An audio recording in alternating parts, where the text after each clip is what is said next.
the next question is from Anto. So, can there ever be saturation on innovation? Is innovation finite or infinite? Thank you for that question.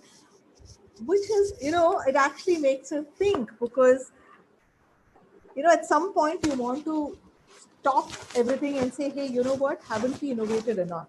Like, if you look at what's happening now, it's not just the halo glasses. We're talking about human beings that you can clone and speak with as we are having this conversation with you, right?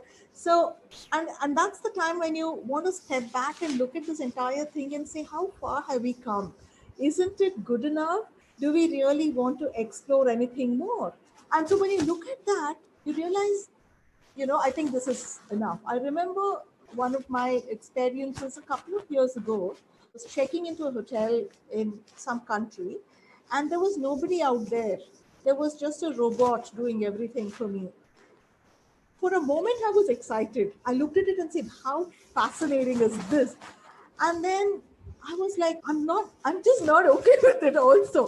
So somewhere there has to be a human element coming in that makes the mistakes, that brings in those human errors and all of it. So is there an end to innovation? I don't know.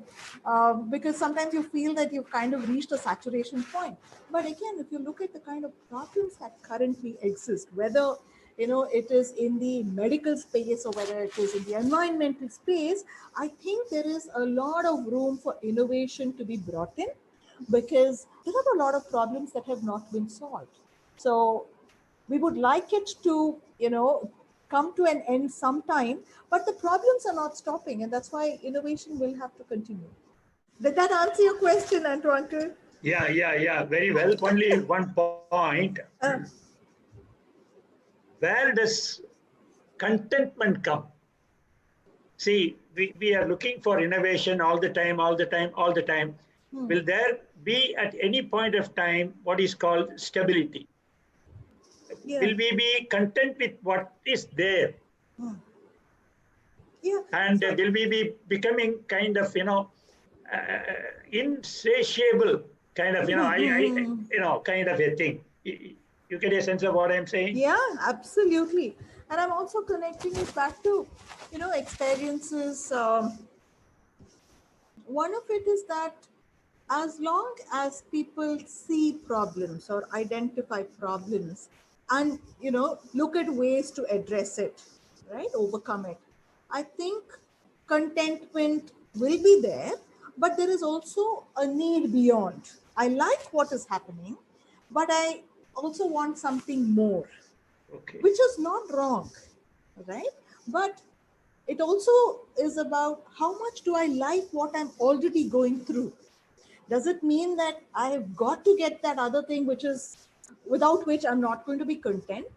Or is it just a good to have, right? Again, if they're able to break up this term of contentment into a couple of pieces and say, hey, you know what, are we happy with what we have and then you want to go beyond? Or are you unhappy with what you have, which is why you want to go beyond? Which is when contentment plays a very important role, because then you start aspiring for more. And then Maslow is always talking to us and telling us something about right up there. Yeah, I like the way you put it. I'm happy with what we have, but I would like to improve upon it, which I may term it as divine discontentment. How beautiful is that? And it also depends on what is coming from within and what's coming from the universe. Am I open enough to, take that in, to absorb that? And until such a time, if the person is, or the individual is happy enough to look within and say, hey, you know what, this is fine. Probably that is a saturation point. But if there is some infusion from the universe that the person is willing to listen into, then it goes beyond that.